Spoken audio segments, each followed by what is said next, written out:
Awesome. So, good morning. Welcome back to the Weight Escape. I am super excited this morning to have Erin Saba on. I actually met Erin's business partner over 6 years ago, and they have an amazing story. I can't wait to get into it with you because these ladies are just go getters. And I don't actually know Erin very well, but I've seen pieces of her on Facebook. And actually, what she doesn't know is when COVID hit her, they started.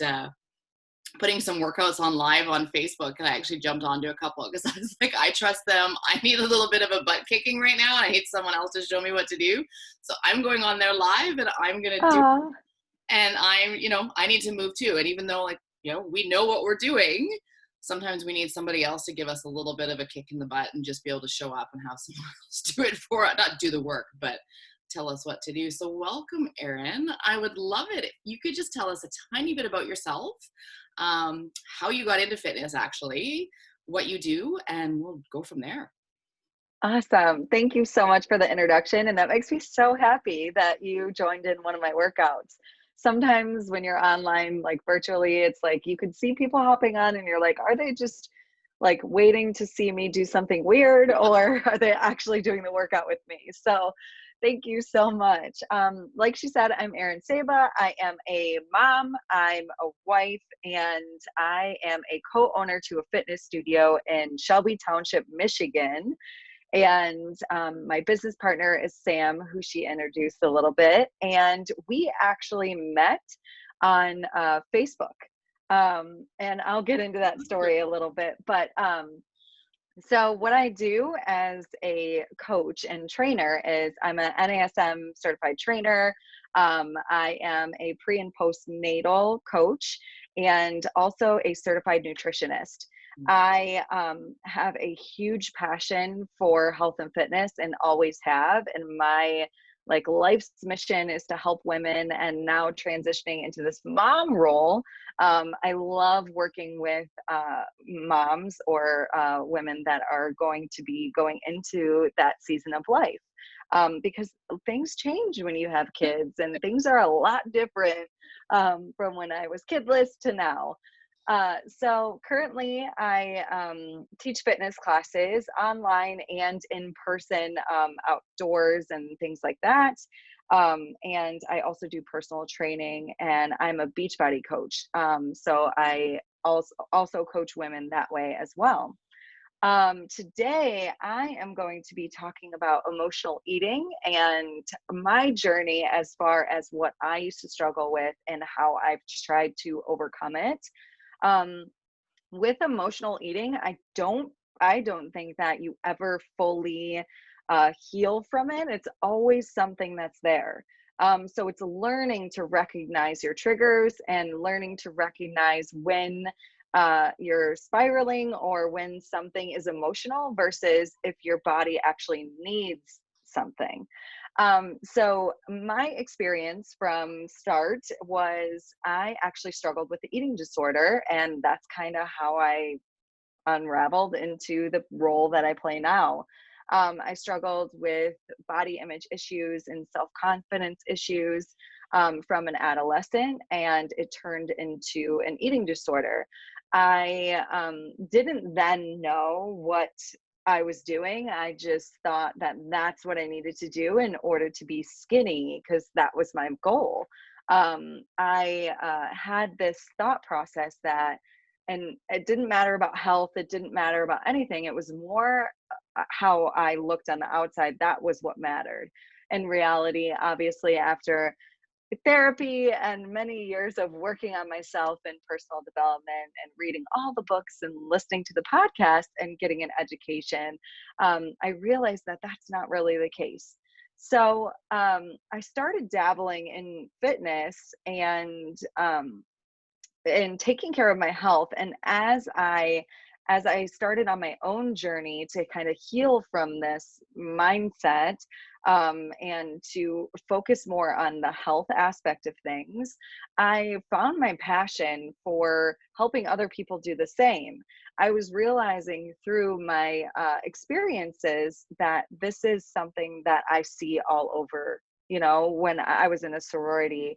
I was, friends with a lot of people. And then going into the fitness industry, you see it so often where people are never truly happy with the results that they're getting for some reason. And there's some disconnect. So I'm hoping that with all of these speakers, you're learning a little bit more as well on how weight loss isn't just about the way that you look. It's such a mental and mindset piece as well.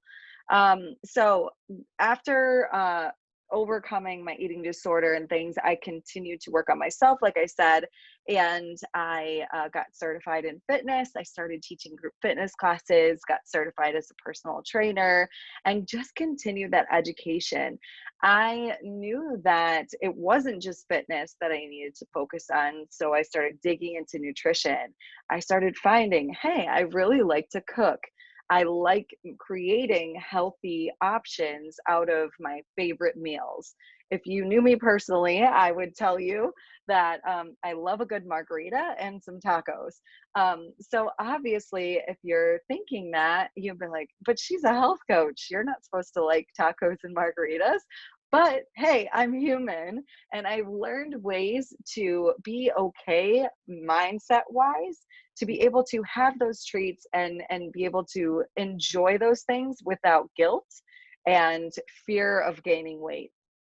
Um, so as I evolved into this nutrition component and getting certified in that, Sam and I met. We actually, like I said, linked on Facebook, and she was starting a business. And I was like, this girl looks like she is awesome, a ball full of energy, and I wanted to see what it was all about. So I went to one of her fitness classes, and literally I knew immediately we had a connection.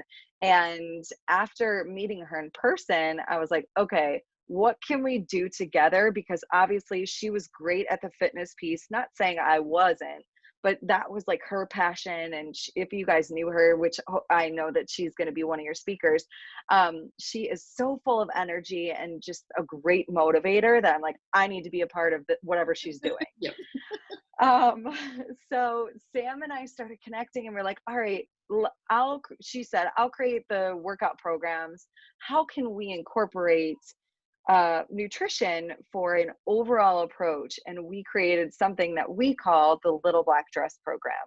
So with our Little Black Dress program, we have helped thousands and thousands of women overcome body image issues, overcome plateaus and their own weight loss journey, and been able to help people with not just the fitness piece, not just the nutrition piece, but also the mindset piece as well. So that's a little backstory about me. Did I miss anything? I don't think so. I think that's awesome. Okay, and I do talk a lot with my hands, so I apologize if I it's That probably distracting. tastes so good. I'm like putting my hands in between my lap. Okay. Um, so let's dig into my topic today, which is going to be about emotional eating. Um, as I said in my intro, something that I continuously struggled with was body image issues, eating disorders, and kind of navigating through, okay, what is happening? Why am I having these thoughts about myself? And how can I overcome it? So obviously everybody's experiences are going to be completely different. And I would never say that my way is the right way, but this is just what I've experienced. And I want to share that with the world so that if it resonates with somebody else, or if it provides insight or guidance for somebody, that's what matters to me.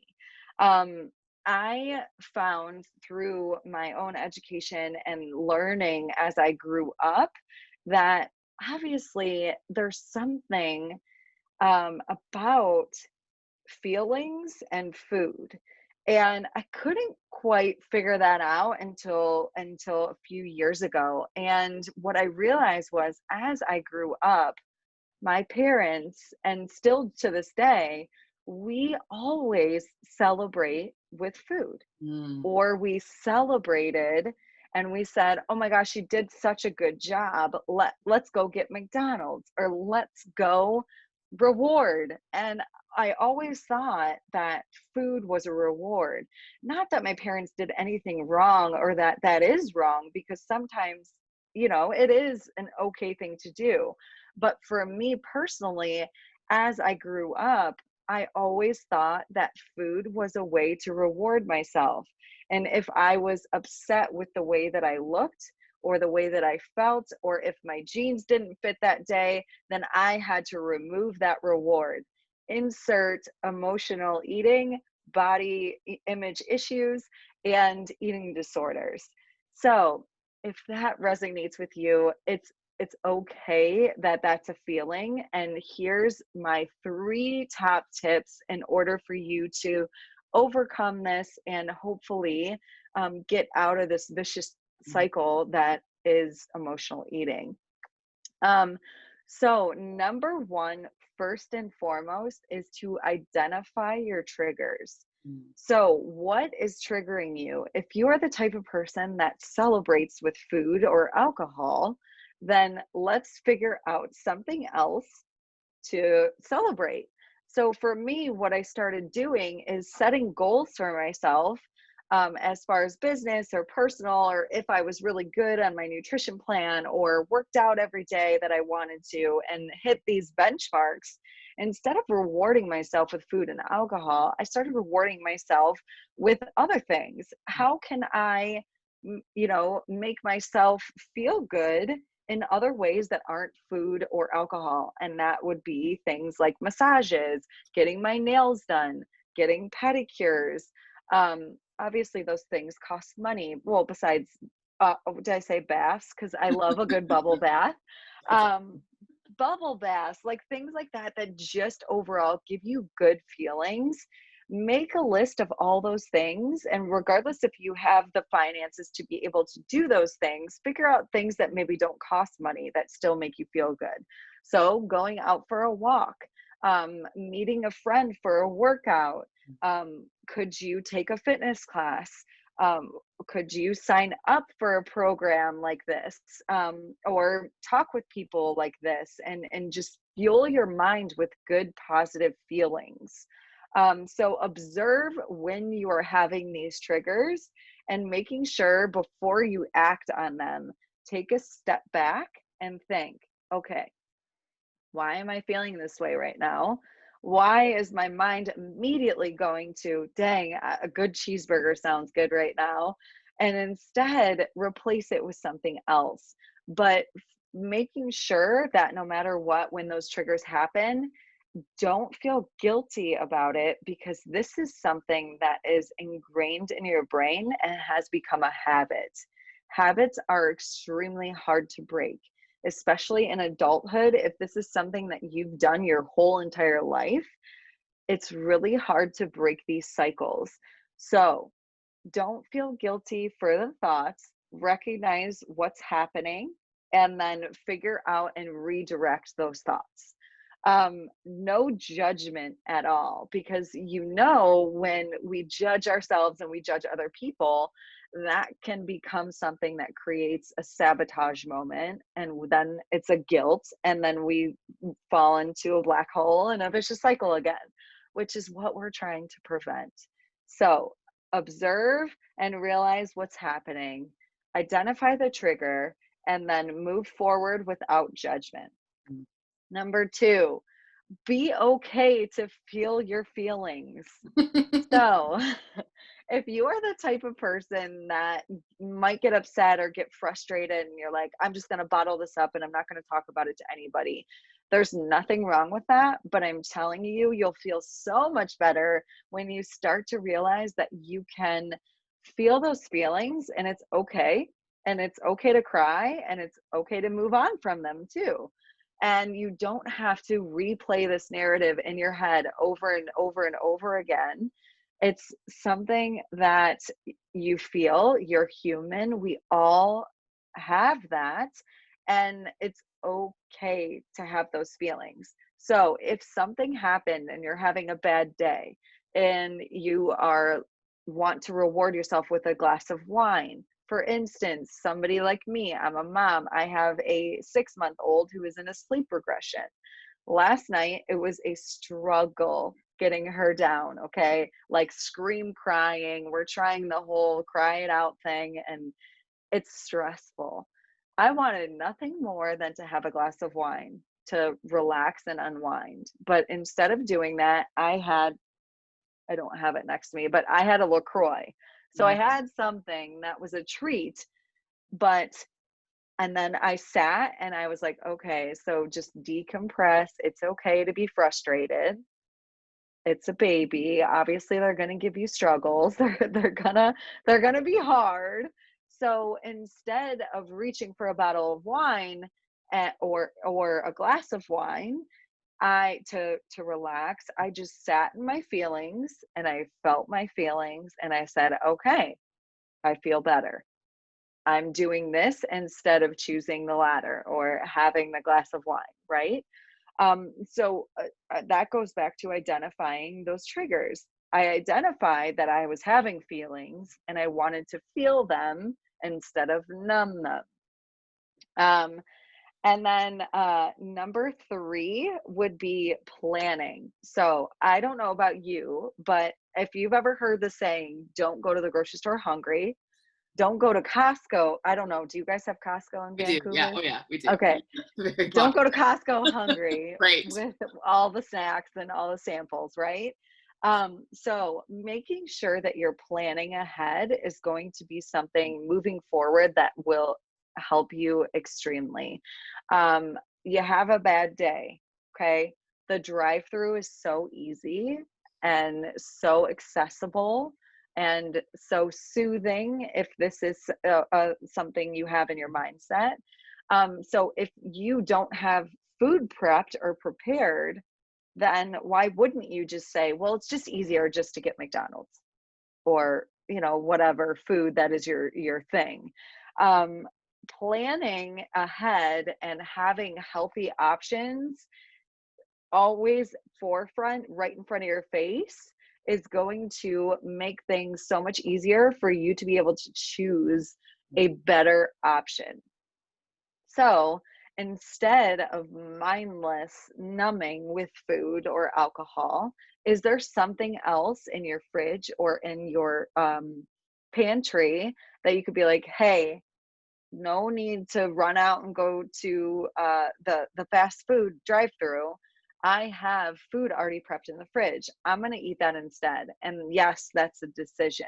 So that goes back to feeling your feelings and identifying the trigger. So if you are planning ahead and you have stuff already prepared so that if you have feelings that you're like, I want to do something bad or eat something bad, you can make that decision, sit in those thoughts, and realize, okay, so instead, and I literally will have these conversations with myself. So instead, I'm gonna be like, okay, I have food prepped. This isn't a big deal. I don't have to go out and get something. I don't have to grab for the cheeseburger. I'm going to actually eat this food because I know it's going to make me feel so much better if I do. And planning ahead gives you that option. If you don't plan, you don't have another option. So, of course, you're going to pick what's easy, right? But what's easier is already having it in your fridge, which would take a little bit of planning. Um, so those are my three action items as far as how I've been able to kind of like work through this process and what works for me. And so if I'm missing anything, let me know. But it's something that takes time. And like I said before I even started with my action items, is I don't believe that you 100% ever are over this. It's always going to be something because you can easily have a life event or have something happen in your life that totally completely derails you. I mean, look at COVID and what's happening to people's lives. People are losing their livelihood and not being able to live that comfortable life that they once had. So it's easy to revert back to old habits. So instead of using my once mindset and triggers, I have overcome and worked through this time and time again to create systems that work for me personally and make me feel good instead of reaching for things that make me feel like crap, if that makes sense. It totally does. I love how you even right back at the beginning said, like, I still like a margarita, I still like tacos, I'm human. Because sometimes I think, when we listen to either an interview like this, or we listen to a podcast, or we do our research, we think, well, Erin said these three things, I have to nail them. And it's like, no, you actually get to be human in the middle of this. And like, it's Yes. a process, right? It's not a, here's what to do, you have to be perfect in 5 minutes. it's it's here are some suggestions, and you get to be human within it. Yes, and that's so huge, and I feel like once you get to a point where, because right now you might be the type of person that you're like all or nothing, right? And I used to be that way too, and I am still in certain areas of my life. But with food and healing with emotional eating, I have realized that if I have a bad day or a cheat meal or a meal that is indulging maybe a little bit more than I would normally, I don't say, oh man, I screwed everything up and I'm just going to give it all up. I've learned over time that you don't have to give up because you had a bad day or a bad meal. That doesn't make you a failure. That just means that, okay, well, tomorrow's a new day, and so we'll do it again. But if you're continuously doing it where it's like, okay, every night at 8 p.m., I'm reaching for potato chips, then maybe there's something there that's triggering you, or it's just a habit that you need to break. So, having those conversations with yourself is huge, and being able to be okay with balance. Like, that is one thing that if you could ever learn in life, and through a weight loss journey or through a journey of overcoming an eating disorder, um, if you can understand balance and be okay with having the stuff that might be bad for you if you think that, but not feeling guilty about it and just moving on. Don't spend so much time, like either feeling guilty about it or even obsessing over it, because it's not serving you in any way at all. Yeah. Well, I really love that you say that, because it's, when we get obsessive, it's almost like it goes back into that negative spiral where we could say, okay, and it's not easy, especially at first, but if you could say, okay, you know what, this was just a bad choice. It was just one bad choice or one poor choice. I don't even want to say bad, but one poor choice. And you know what, in an hour, 2 hours, 3 hours, I can make a different one. It's Yes, okay. yes. It's okay. 100%. And yeah, you don't even have to wait till tomorrow. You can start again at the next meal. Or if you're hungry, just make a positive decision, next feed time. I'd love to go back if you don't mind too, because when you said like you grew up with food as a reward, and I think that that is so common. And I don't know how many of us have actually taken the time to sort of sit back and even realize that, or look at, like you said, celebrations, holidays, life events. Like, you look at the birth of a child, people come and bring food to you so you don't have to cook, right? Unfortunately, the death of somebody, people bring food to you so you don't have to cook. Weddings, it's a lot of food and alcohol and celebration. And it's like our whole lives are almost planned around these events that involve food. And I think, like you say, it's not our parents' fault. It's not that they did anything wrong, but it's like they want to give you that treat. And somehow we've associated feeling good and rewards and treats with food. And Right, so it's like, how do you, like, I'm thinking, this is so common in my life and my family and my grandparents. It was like, here, that's how they showed love. right. So, like, when you say it, it's like, breaking that pattern or realizing the pattern, it's like, my instinct right away is, well, that's taking love away, right? Like, so how would you suggest somebody kind of navigate that? Or if they're like, is that me? Is that not me? What would be kind of a first step to kind of identify, am I using food as a reward, or am I caught in the celebration Yeah. cycle? And is it okay sometimes? Okay. Yeah, I love that. Absolutely. First and foremost, it's okay sometimes. It's okay. And it's something I think just culturally that you're right. Like people just associate let me give and what's easier than food or cookies or like treats than to show you appreciation, right? And so I would never tell you to remove those people from your life or do anything that drastic, but what you could do is find different ways for you personally to make that decision for somebody else moving forward. So if that's something for your family or for you that you associate food with celebration, then how can you figure out ways that you can celebrate in different ways? Or you could for like a personal experience.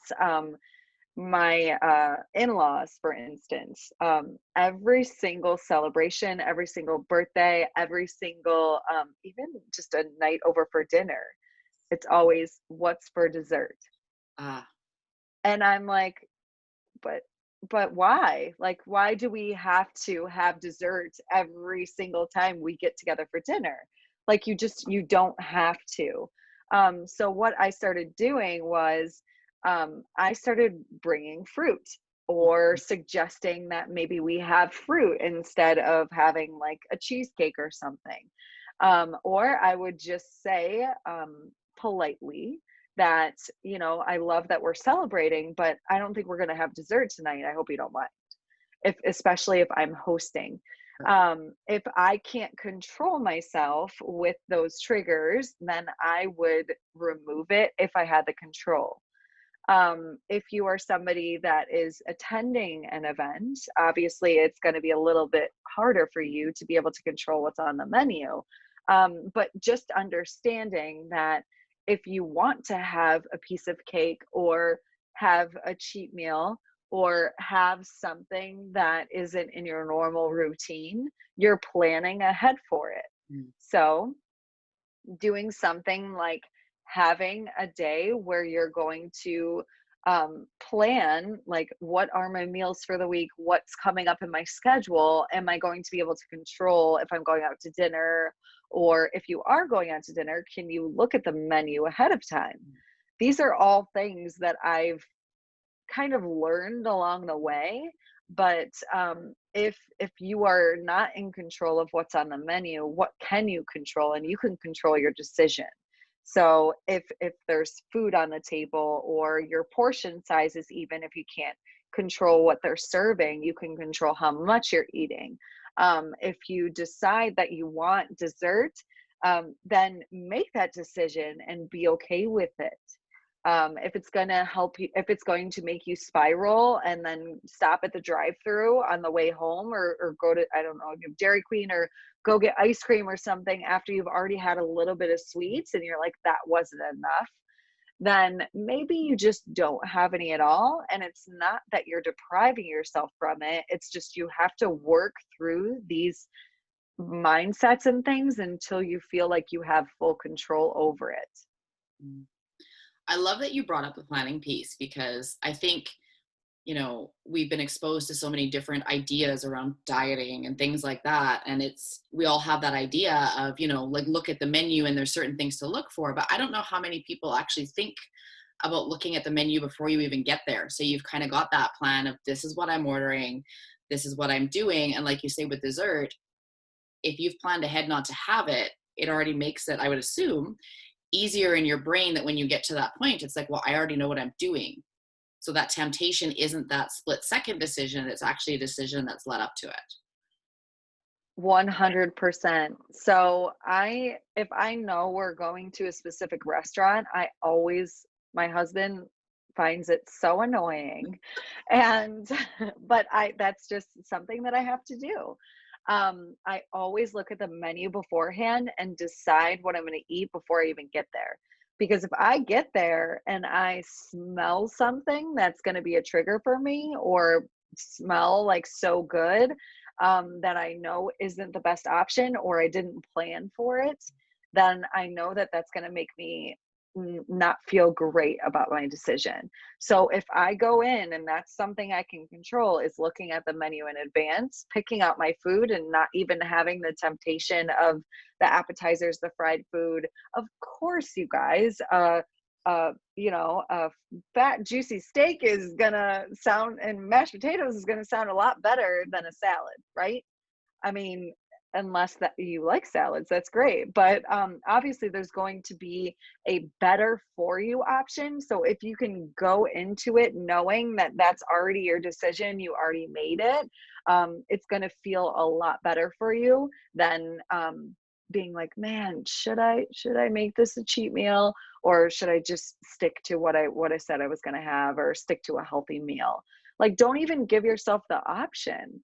Just go in it with a plan, and you're going to feel so much better about it. And those little wins that you create for yourself, that's where it's going to change, like down the road, and create a lifestyle change for yourself. But I like that too, because I like, until you just mentioned it, I hadn't even thought about like smells in a restaurant impacting my decision, right? Oh, Like yeah. I hadn't even thought of that. But where my brain was kind of going is, yeah, when you look at the menu ahead of time, maybe you can pick something that isn't as healthy, but you can control your sides. Or you like when you've got that sort of pre-planned, it's like, okay, yeah, I can enjoy this steak, but I'm gonna have steamed vegetables, or I'm gonna have something else, and not the French fries, or not the baked potato that's twice baked with extra bacon and extra sour cream and extra, because they do taste good. But I think, yeah, like when your brain has made that decision, you're already thinking about it. So when those smells hit you, when that bread comes to the table, when you show up hungry because maybe you've been busy all day, you already know what's happening, and it doesn't impact the brain the same way, I would guess. 100%. Like, think of it as, if you are 100% set on something and somebody like brings the temptation, like if you're an alcoholic for instance and you're still in recovery, and somebody is waving a glass of whatever, of cabernet in front of your face, like that has a scent that is going to trigger you to be like, man, that sounds really good right now, this is very tempting, this is something I really want, do I want it, do I need it? Nope, I already made the decision beforehand. So you could literally, like, in your brain mentally, like, I just imagine like slapping it out of the way and being like, nope, not today, Satan, like this is not going to tempt me. I love that. That's so cool. Totally true. Getting back to your planning though, I'm gonna kind of let go of the restaurant piece, because when you said like if you're somebody that eats potato chips a night, but then we also talked about the planning piece, would you recommend having something like maybe some cut up fruit or some very easily accessible fruit if you have like that sweet or savory, you've got a bit of a sweet tooth at night, that there's a pattern there, and when you go looking in the fridge mindlessly, because we're all guilty of that, if you're not quite at that point where it's like, okay, this is the feeling, this is what I need to do, would you recommend having something that's easy to grab so that we don't look for chips, or we don't go and grab what's easy because something's already there waiting for us? And it's like, yeah, if this happens, this is the choice I'm making. Absolutely. I mean, that is awesome. Of course, planning is 100% necessary, but for something like chips, if you are like, I love the crunch, I need the salt, I need all the things, you guys, there are healthier options for chips. You can have, I bought these like little mini rice cakes that are like ranch flavor, and they're organic, and they literally taste like a Dorito. Like if I was to close my eyes, I'd be like, all right, I'm eating some Doritos right now, but really you're not. So I would 100% suggest remove those items from your cabinet until you can control it. And if you are in charge of the grocery shopping, just remove it. Your family will understand down the road if they don't understand immediately. So getting other things that are going to replace that feeling of the texture and the the taste and just the overall like sensation of eating a chip, I would suggest starting there. And then once you feel like you got a hold of that, then maybe you move to something like celery. Because if you're talking chips or celery, yes, I mean, it still has a crunch, but it's not gonna compare.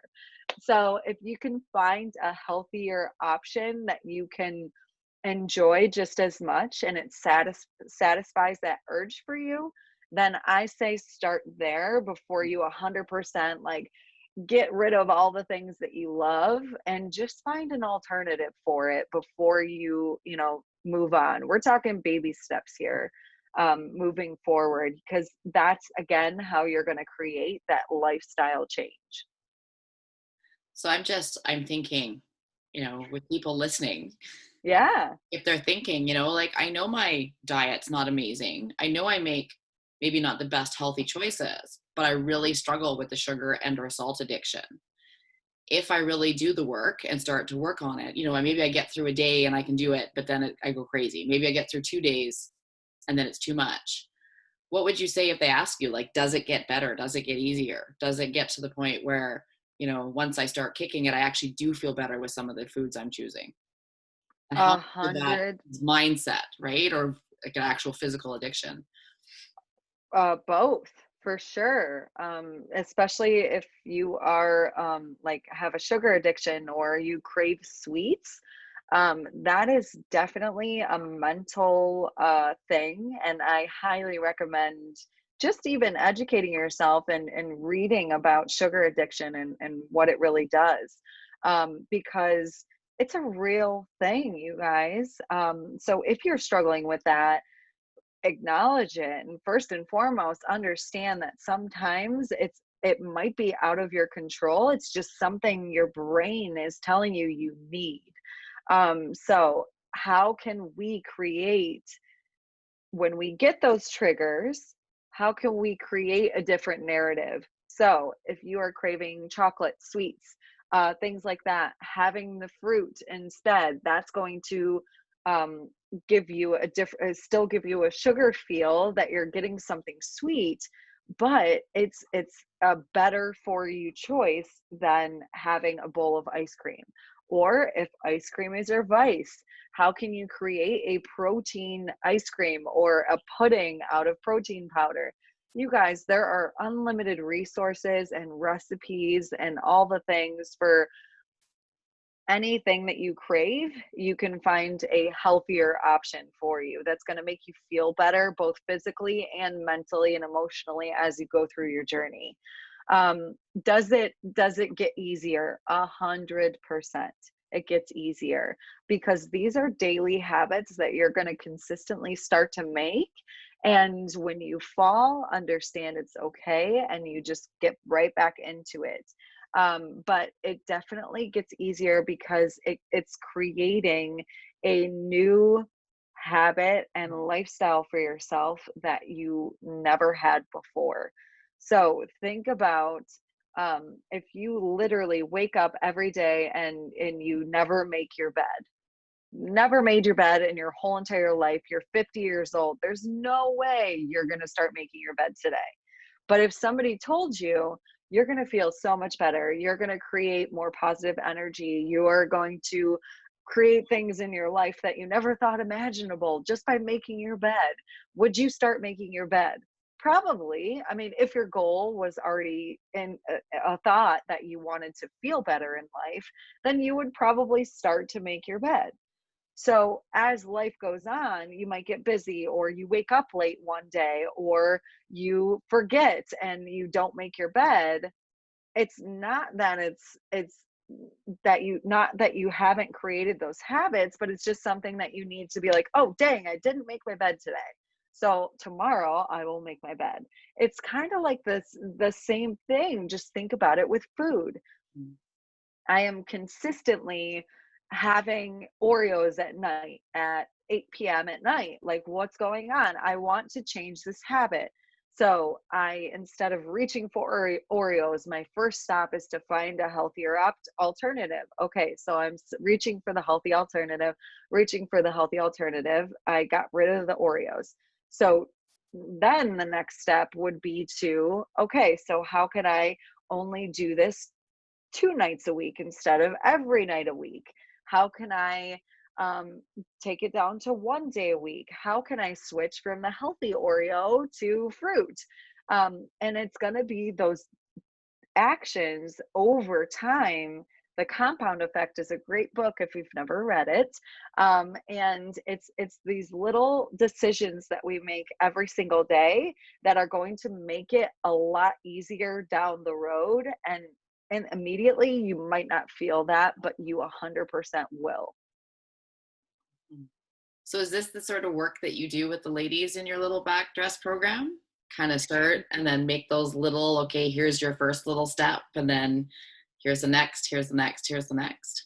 Yes, 100%. So one thing that we really try and focus on is, all right, so if you're somebody that are coming to us, you never worked out, you eat like crap, and you're like, all right, I'm ready to do this.